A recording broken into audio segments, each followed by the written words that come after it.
বন্ধুরা, আজকের ভিডিওতে বলবো প্রচণ্ড গরমে আমরা আমাদের বাগানের প্রত্যেকটা জবা গাছকে কিভাবে সুস্থ রাখবো। মে মাসের শুরুতে আমরা আমাদের বাগানের প্রত্যেকটা জবা গাছে কী খাবার প্রয়োগ করব।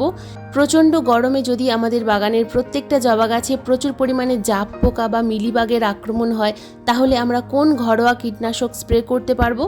অতিরিক্ত গরমে যদি আমরা এই সময় রাসায়নিক খাবারের পরিবর্তে সম্পূর্ণ জৈব খাবার প্রয়োগ করতে পারি, তাহলে আমাদের বাগানের প্রত্যেকটা গাছ যেমন সুস্থ থাকবে, ঠিক তেমনই কিন্তু গাছে আসবে প্রচুর পরিমাণে কুঁড়ি।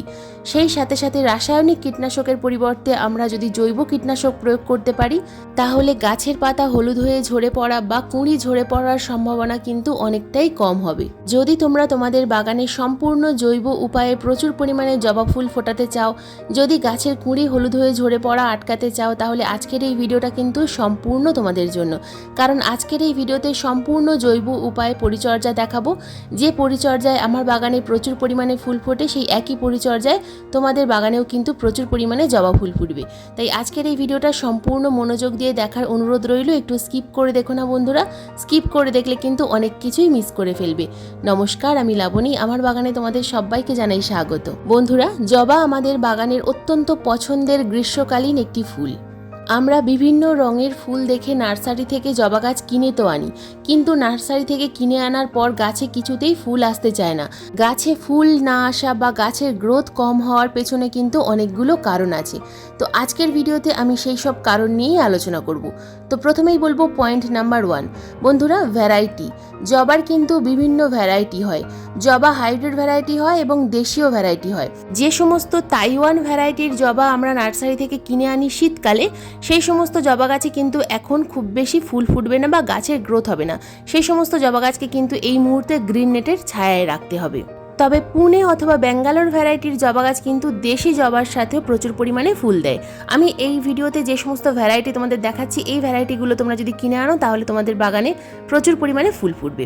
পয়েন্ট নাম্বার 2, বন্ধুরা, জবা গাছ থেকে এই গ্রীষ্মকালে প্রচুর পরিমাণে ফুল পেতে গেলে জবা গাছের মাটি কিন্তু সব সময় ময়েশ্চার রাখতে হবে। প্রচণ্ড গরমে যেন জবা গাছের মাটি কখনো শুকিয়ে না যায়। মাটি যদি সব সময় এরকম ভেজা ভেজা হয়ে থাকে, তাহলে গাছের কুঁড়িগুলো কিন্তু হলুদ হয়ে ঝরে পড়ার সম্ভাবনা কম থাকে। তবে সবসময় খেয়াল রাখতে হবে টবের ড্রেনেজ সিস্টেম যেন ঠিক থাকে।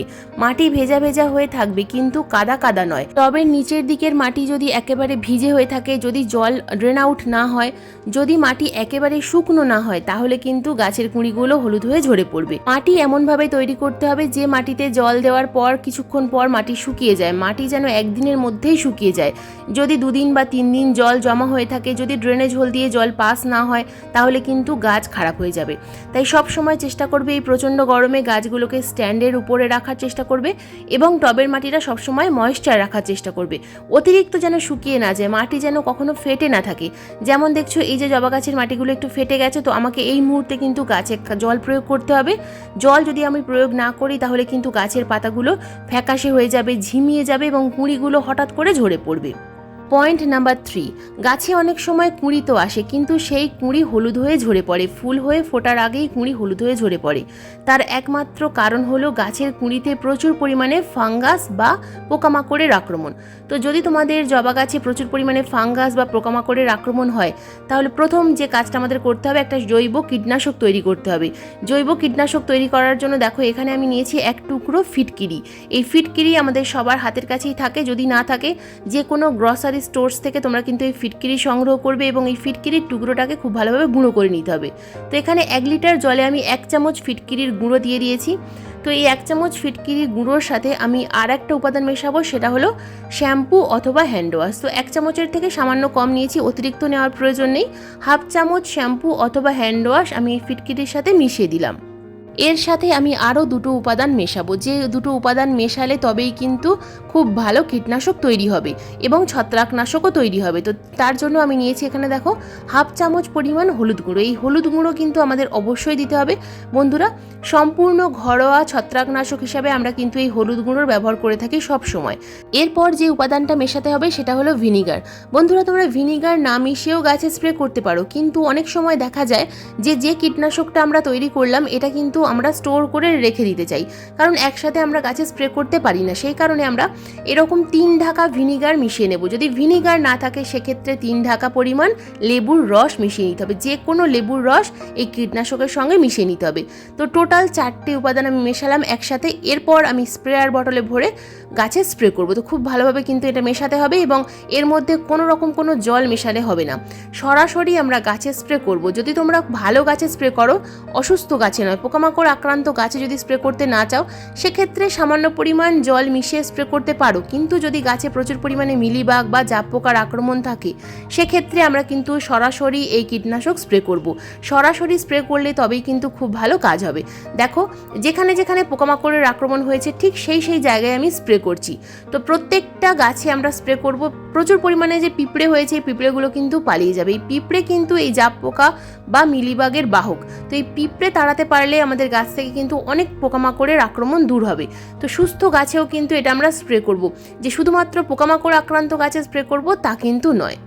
এটা টবের গাছে বা জমির গাছে যে কোনো গাছে কিন্তু আমরা স্প্রে করতে পারবো। টবের গাছে বা জমির গাছে স্প্রে করার সময় এটা কিন্তু মিডিয়াতেও অনেকটা যাবে স্প্রে করার পর। তাই মিডিয়াতে যদি কোনো রকম কোনো ফাঙ্গাস প্রবলেম থেকে থাকে তাহলে কিন্তু আর কিছুই থাকবে না, গাছের গোড়ায় পড়লে কোনো অসুবিধা নেই, ভয় পাওয়ার কোনো কারণ নেই। বন্ধুরা, এতক্ষণ তো বললাম বাইরে যদি কোনো রকম কোনো প্রবলেম হয় তাহলে আমরা কিভাবে সলিউশন করব। এবার আসি পুষ্টির কথায়। যে গাছে আমরা যদি খাবার না প্রয়োগ করি তাহলে কিন্তু গাছের কুঁড়ি হলুদ হয়ে ঝরে পড়বে বা পাতা হলুদ হয়ে যাবে, আর অনেক সময় গাছে ফুল আসতে চাইবে না।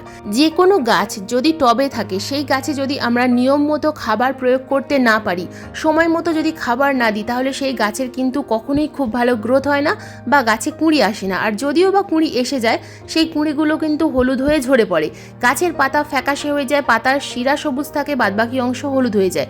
তো গাছে আয়রন, ম্যাগনেসিয়াম, জিঙ্ক, বোরন বিভিন্ন উপাদানের অভাব হয়ে যায়। তো এই সমস্ত খাবার আমাদেরকে কিন্তু গাছে অবশ্যই প্রয়োগ করতে হবে।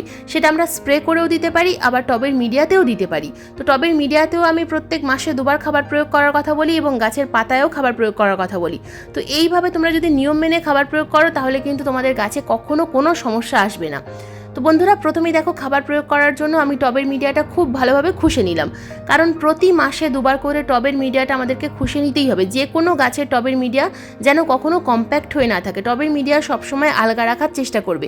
মাটি যত বেশি আলগা থাকবে গাছের শিকড়ের খুব ভালো গ্রোথ হবে, আর গাছের শিকড়ের যত ভালো গ্রোথ হবে গাছের ওপরের দিকের অংশ কিন্তু তত ভালো বৃদ্ধি পাবে। তো চলো এবার কি খাবার দেবো সেটা দেখে নেওয়া যাক। সম্পূর্ণ অর্গ্যানিক খাবার আজকের আমি কিন্তু প্রয়োগ করব, তার কারণ এই প্রচণ্ড গরমে কোনো রকম কোনো রাসায়নিক খাবার প্রয়োগ করব না। অতিরিক্ত রাসায়নিক খাবার গাছের ক্ষতি করে, গাছের পাতার কিনারা বরাবর পুড়ে যেতে থাকে, গাছের পাতা হলুদ হয়ে যায়, গাছে কুঁড়ি এলেও সেই কুঁড়ি ঝরে পড়ে। তো এখানে কী খাবার নিয়েছি, প্রথম যে খাবারটা নিয়েছি সেটা হলো নিমখোল নিয়েছি 1 চামচ পরিমাণ, নিয়েছি 1/2 চামচ পরিমাণ হিউমিক অ্যাসিড। হিউমিক অ্যাসিড তোমরা অনেকেই বলো কখন দেবো, খাবার আগে দেবো না খাবার পরে দেবো, তো একসাথেও কিন্তু আমরা হিউমিক অ্যাসিড দিতে পারি। তো এরপর নিয়েছি আমি এখানে 3 চামচ পরিমাণ পাকা কলার খোসার গুঁড়ো। এরপর নিয়েছি আমি এখানে এপসাম সল্ট, 1 চামচ পরিমাণ রেখেছি এপসাম সল্ট। এরপর রেখেছি বন্ধুরা সিউইড গ্র্যানুয়েলস। সিউইড গ্র্যানুয়েলস যদি না থাকে, যদি লিকুইড আকারে থাকে সেক্ষেত্রে পরে তোমরা এটা স্প্রে করবে। তো কত ml স্প্রে করতে হবে সেটাও বলে দেবো। তো এখানে যে খাবার আমি নিয়েছি এই খাবারগুলো আমি একসাথে মিশিয়ে নেব। তো এরপর আমি এর সঙ্গে আরও কিন্তু একটা খাবার মেশাবো, তার কারণ আমাদের গাছে ক্যালসিয়ামের অভাব হয়, আর ক্যালসিয়ামের অভাব হলে গাছের কুঁড়িগুলো কিন্তু হলুদ হয়ে ঝরে পড়ে। তো এটা যেটা দেখছো বন্ধুরা, এই সাদা রঙের পাউডার, এটা হলো চুন, গুঁড়ো চুন আমাদের প্রয়োজন। পান দোকানে যে চুন পাওয়া যায় সেই চুন হলে হবে, পান দোকানের চুন হলে খুব ভালো কাজ হয়। বন্ধুরা, এই চুন আমরা 1/2 চামচ পরিমাণ এই সম্পূর্ণ খাবারের সাথে মিশিয়ে নিলাম। তো এই যে খাবারটা আমি টোটাল তৈরি করলাম, এখান থেকে 1 মুঠো পরিমাণ আমি একটা 8 ইঞ্চি টবে প্রয়োগ করছি। খাবারের পরিমাণ কিন্তু এখন খুব কম রাখতে হবে। বন্ধুরা, ক্যালসিয়ামের সোর্স হিসাবে তোমরা কিন্তু হাড়ের গুঁড়ো বা চকের গুঁড়ো বা ডিমের খোসার গুঁড়ো প্রয়োগ করতে পারো। এই প্রচণ্ড গরমে খাবারের মাত্রা কিন্তু একটু কম রাখতে হবে, অতিরিক্ত খাবার এই সময় গাছ গ্রহণ করতে পারবে না। এই খাবারগুলো প্রয়োগ করার পর আমাদেরকে এখানে প্রয়োগ করতে হবে কম্পোস্ট। বন্ধুরা, সমস্ত খাবার প্রয়োগ করার পাশাপাশি মাসে 2বার 1 মুঠো অথবা 2 মুঠো পরিমাণ কম্পোস্ট প্রত্যেকটা টবের মিডিয়াতে কিন্তু দিতেই হবে। কম্পোস্টের মধ্যে আছে ন্যাচারাল এনপিকে, যেটা আমাদের গাছকে মাটিকে উর্বর করে, গাছের পাতা সবুজ রাখে, তাই কম্পোস্ট আমাদের দিতেই হবে। বন্ধুরা, যদি কম্পোস্ট না থাকে সেক্ষেত্রে তোমরা কি করবে, সেক্ষেত্রে ইউজ করা চা পাতা 1 মুঠো পরিমাণ প্রত্যেকটা টবে প্রয়োগ করবে। টবের সাইজ বড় হলে 2 মুঠো পরিমাণ চা পাতা, ইউজ করা চা পাতা দিতে হবে। যদি ফ্রেশ চা পাতা গাছে প্রয়োগ করতে চাও সেক্ষেত্রে কিন্তু হাফ চামচ পরিমাণ প্রয়োগ করতে হবে। এই অতিরিক্ত গরমে হাড় গুঁড়ো, শিংকুচি, সরিষার খোল এই খাবারগুলো একেবারেই দেওয়া ঠিক নয়। এখন এই সমস্ত খাবার যদি আমরা টবের মিডিয়াতে প্রয়োগ করি, গাছের মাটি কিন্তু গরম হয়ে যাবে, আর গাছের মাটি যত গরম হবে গাছের পাতা কিন্তু হলুদ হবে, কুঁড়ি হলুদ হয়ে ঝরে পড়বে। তো দেখো, খাবার প্রয়োগ করার পর আমি দিয়ে দিলাম ভরপুর মাত্রায় জল। টবের মিডিয়া যেহেতু শুকনো ছিল তাই এই সময় কিন্তু আমাদের ভরপুর মাত্রায় জল প্রয়োগ করতে হবে। জল দেওয়ার সঙ্গে সঙ্গে জল কিন্তু ড্রেনেজ হোল দিয়ে বাইরে বেরিয়ে যাবে। এই ধরনের মিডিয়া আমাদের তৈরি করতে হবে। জবা গাছের জন্য সবথেকে ভালো মিডিয়া হলো 40% কম্পোস্ট, 40% মাটি এবং 20% কোকোপিট। যদি মাটি খুব এঁটেল মাটি হয় সেক্ষেত্রে আমাদেরকে কিন্তু 10% কোকোপিট আর 10% লাল মোটাদানার বালি নিতে হবে। বাদবাকি 40% মাটি, 40% কোকোপিট কম্পোস্টটা ঠিক থাকবে। তো এইভাবে যদি মাটি তৈরি করো তোমাদের বাগানের জবা গাছগুলোতে কিন্তু প্রচুর পরিমাণে ফুল আসবে।